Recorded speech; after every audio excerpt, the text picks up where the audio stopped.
Why is cancer becoming an epidemic today? If you look around, we have more fancy hospitals, we have doctors, we have nutritionists, we have gyms, we have superfoods, we have supplements, we have everything possible, but yet when you look at the statistics of sickness, we see that cancer is becoming more and more, not just in India, across the world, but right now, India is one of the leading countries when it comes to cancer. And something has to change, because the very fact is, if we have so much for healthcare, why are people getting cancer and why are people getting sicker and sicker? So it's so easy for us to believe, because of what the media makes us believe, that there's pollution in the air. No doubt there is. Then milk is contaminated, chicken is contaminated, fruits and vegetables are contaminated. All of that stuff. Water is unhygienic. People who are fat, people who are obese, it's bad for their health. They have chances of getting diabetes. And we keep running from pillar to post, reacting to the disease. And today, what we've done is we've pulled up data of over hundreds and hundreds of cancer patients over the last 1 year. And we've looked for a commonality in the lifestyles of these people before they got cancer. It's very important that we invest in prevention today, because once we get the disease, many people heal. But what if we didn't get the disease? What if it was possible to prevent the disease? But you see, there is no research and there is no funding to fund research that goes into prevention, because there's no money to be made in prevention. There are no profits to be made in prevention at all. Like they say, there's no money in being healthy and there's no money in being dead. All the money is in being chronically ill. And if you actually look at that today, all the money is in being chronically ill. And how many times you need to see your nutritionist or your doctors, or be admitted to hospitals, or undergo all these new screening processes that are so good at telling you what's wrong in your body, but there's no one telling you how to overcome everything besides just treating the symptom. So when we pulled up this data, it's unbelievable. And we have data from across the world, because we don't just handle cancer patients across India. We look at people in Europe, from villages in Mexico to Russia to the United States, you name it, and we have patients from all of these places, including down under in Australia, Thailand, Vietnam, and Taiwan and Japan as well. But the beauty is, when we pulled out this data, we would think, at least I would think a couple of years ago, that we would see cancer in patients who are obese. We would see cancer in patients who have exposure to chemicals and who have poor lifestyles, who are drinking and smoking all the time, and all of that stuff. But you'll be very, very surprised at the commonalities that we have picked up when we look at the data of cancer. Today I have 5 commonalities, and it will all make sense to you when you understand it. Today we're just going to discuss the commonalities, and then we're going to break it down over the next couple of videos. Because if we can perfect ourselves at closing the gap in these commonalities, believe me, we have a chance to prevent cancer, and we have a chance to even heal cancer. Now, the beauty of this is it requires lifestyle changes. Now, don't get me wrong, there are cancers which are genetic in nature. There are cancers which are caused beyond our control. There are cancers in small populations where we don't know why it happened. That's a very small population. But the larger population, which is caused by lifestyle, and most doctors, because we don't diagnose beyond the symptom, so we never get into the lifestyle of people who have cancer to find out what the root cause is, what the trigger was. So then we either say, oh, it was bad luck, or it just happened, or yep, it's poor lifestyle. But when you're looking at treating a multifactorial complicated disease, you want to have all the data for a right diagnosis to be made to help the client holistically. Number one, the commonality that we've seen in people who have cancer or who develop cancer, at some point in their life, or at the current point in their life, they have chronic constipation. We have to understand that constipation is a serious disease. It is not an issue, it is a disease. When you have chronic constipation, what are you doing? You're storing toxic waste in your system, which is not meant to be in your system. And especially in women, when we find women who are constipated, what happens? Estrogen, which is supposed to be passed out, now gets backed up into your liver and then back into the cells of your body, producing estrogen-dominant cancers. So number one, we see estrogen dominance connected to constipation. It's common sense. You don't need to be a scientist, a nutritionist, or a doctor to know this. It goes back to school. If we keep toxic waste in our system, we have the ability to start off a mutation of cells. Anyway, let's move on to the next commonality. Acidity. Almost every patient who has cancer, or forget about just cancer, diabetes, cardiovascular issues, obesity, all of these problems have highly acidic bodies. And it makes sense because when your body is acidic, you give it the environment for cancer cells to mutate, grow, and spread. An acidic body allows a tumor to grow bigger and bigger and bigger. An acidic body provides the breeding ground for pathogens, bacteria, germs, and viruses. That's another commonality that we see everywhere. So don't just run around making your body alkaline. Watch my video on the dangers of being too alkaline as well. The third commonality is low sleep, less sleep. And I cannot stress how important sleep is. It goes back to simple science again. What happens when we sleep? We produce a hormone called melatonin. Melatonin in the cancer world is also known as an anti-cancer hormone. Because while you sleep, if you have the right amount of melatonin, you can prevent your body, your immunity can prevent the proliferation of cancer cells.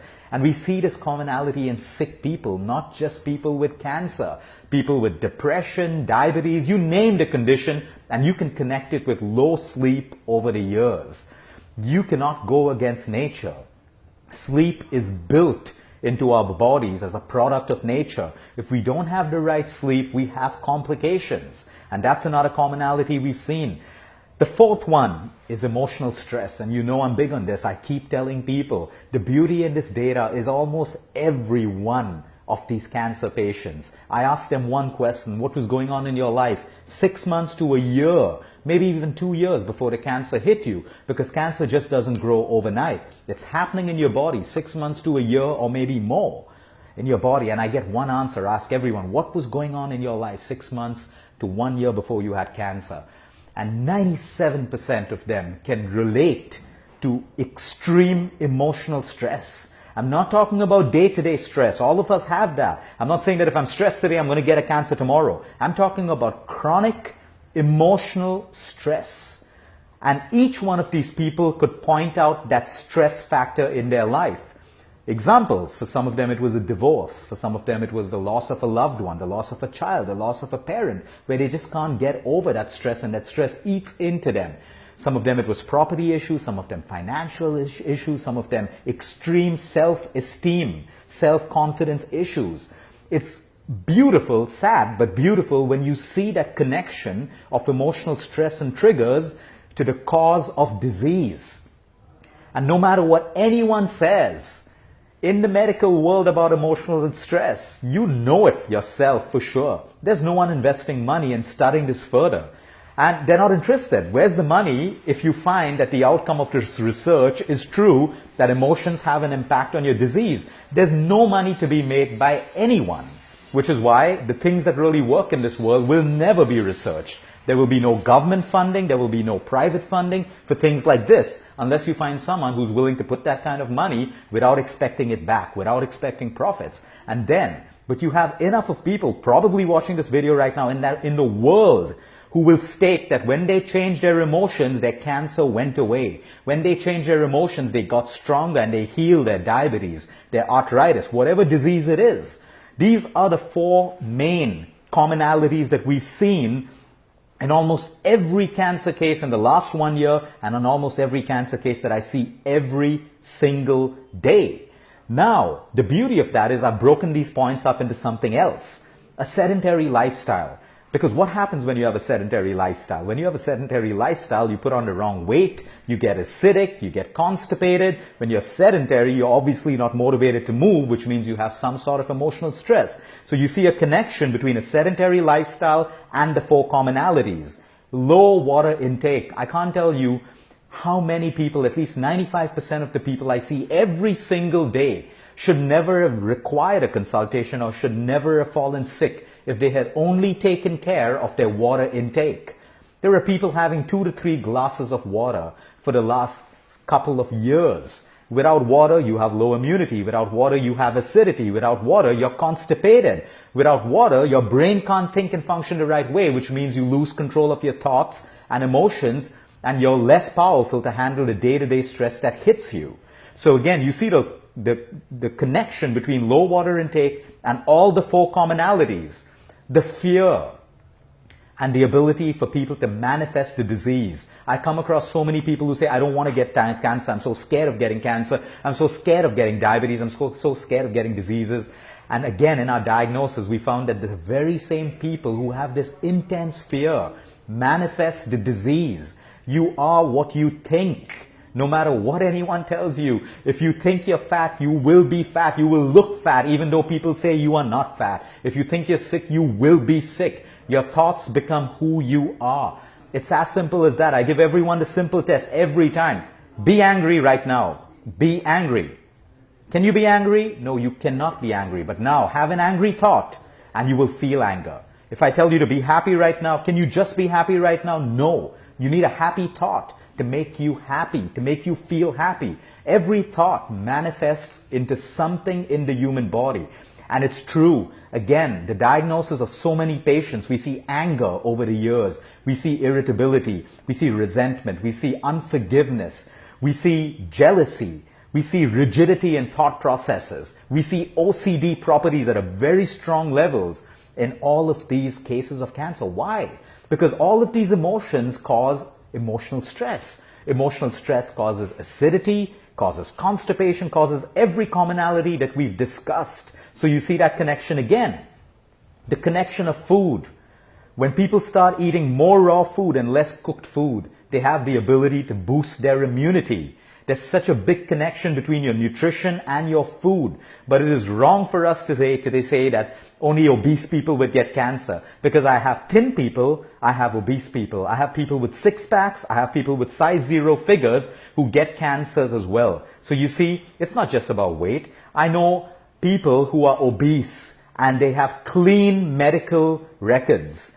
Absolutely no issues with diabetes, cholesterol, thyroid, nothing. And they are happy people. They're emotionally stable. They live life every day. They're happy. They're content.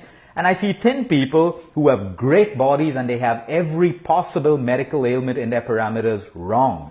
And that's because they're depressed, they're anxious, they're OCD. They have all of these, emotional sicknesses, which is why I always say it's a mind-body connect. Do not just focus on the physical part of your body. You have to focus on the mental and emotional part as well. It's extremely, extremely important. And when we tie all of these things together, you have the ability to prevent cancer. Genetics. Yes, like I said, genetics plays a role. But just because your parents have cancer or diabetes or cardiovascular, it does not mean you have to get the same thing. For people who have this fear, you must read this book. It's called The Biology of Belief. You have good genes and you have bad genes. If you create the wrong environment in your body and around you, your bad genes will express themselves. So even if you have a cancer gene or a diabetes gene or a cholesterol gene inherited from your parents, you need to create that bad environment in your body and around your body to make that gene become a disease. It is true, your beliefs control your genes. Your environment inside of your body and outside of you controls your genes. Simple example, when you're staying in a city, you feel a different way. The moment you move closer to nature, you go by a water body or a beach or a holiday somewhere, you feel different, you eat different, you think different, you sleep different. Because again, nature and an environment has a direct impact on every single gene in the human body.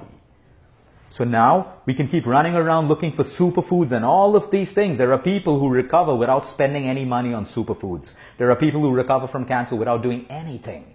Focus on what's going on in your head and these 4 commonalities. If you have constipation, fix it. No matter what, fix it. Not the allopathic way. The allopathic way will suppress your symptom of constipation. Of course, you need the allopathy to help you through a journey. Take it. But do not believe it is curing your constipation. It is suppressing it. Acidity. Take an antacid if you need it to support your journey, but get off it, because we all know the long-term side effects of antacid is destroying your gut. And weakening your gut is weakening your immunity. Having a weak immunity is causing a cancer. So look at natural remedies. There are plenty out there to reduce your acidity. Change your lifestyle. Change the way you eat, sleep, think, and move. And you will control your acidity. Again, your antacid is only suppressing your acidity. It is not curing you. Sleep. That's a choice you have to make for yourself. How badly do you want to prevent disease? How badly do you want to heal? That's up to you. When you know When you desire that truly, you will make those lifestyle changes to have better sleep at night. And there are natural remedies that can help you sleep better at night. And the fourth point is, of course, emotional stress. Start doing the things you love, meditate, exercise, your hobbies, cut away from toxic people, dump toxic relationships. I know it's easy for me to sit here and tell you that. I struggle with my own level of toxicity too, but we got to keep on trying every single day. We can't say, oh, this is my position in life and I have to accept it. Also then, accept the consequences of your decision. If you really want something, you got to rise above and get what you really want. You got to make those lifestyle changes, because I'll tell you one thing. No one is responsible for your health but you. No one cares about your health as much as you would want to. So take accountability, take responsibility, no matter what it takes. Make those lifestyle changes, and I can promise you, many people will not have to suffer from cancer if they get these basics right, because these are commonalities that we've seen in every single cancer patient. Have a good evening, everyone. If you know people who are suffering from cancer, if you want to prevent it, share this as much as you can, because there are 4 things which don't require money. They don't require money to fix. It only requires your own motivation that comes from within, to want to do it, and making these simple lifestyle changes to do it. Have a good evening, everyone. Until next time, eat smart, move more, sleep right, and breathe deep.